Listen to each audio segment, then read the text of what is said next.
karşıva çıkkan tatar, şeytanga karşı kılınçlı yatar.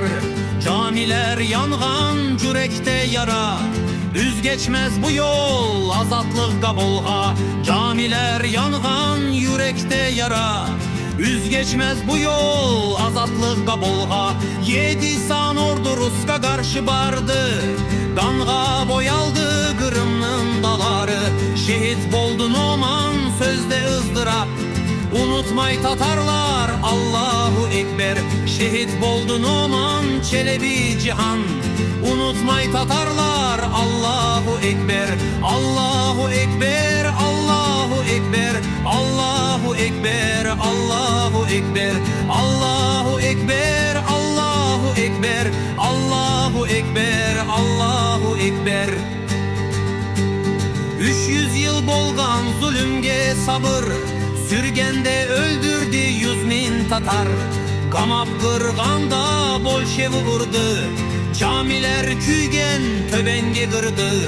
Kamap kırganda Bolşevi vurdu, camiler küygen töbenge kırdı.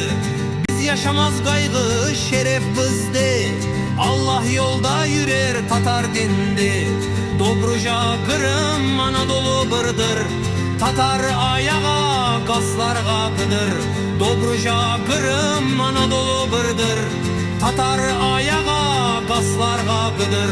Allahu Ekber, Allahu Ekber, Allahu Ekber, Allahu Ekber, Allahu Ekber, Allahu Ekber, Allahu Ekber, Allahu Ekber. Şeytan kelgende bizde Kasım yok, azatlık degende içimiz çık. Ata toprağında kalmay biz sus, kanğa katışkan şehitlerimiz. Ata toprağında kalmay biz sus, kanğa katışkan şehitlerimiz. Din bizni bayrak, Kur'an bizni gol, Tatar unutmaz yaşar her gol gol. Bir bayrak astında uruşka barar, Tatar aytar da Allahu Ekber. Bir bayrak astında uruşka barar, Tatar aytar da Allahu Ekber.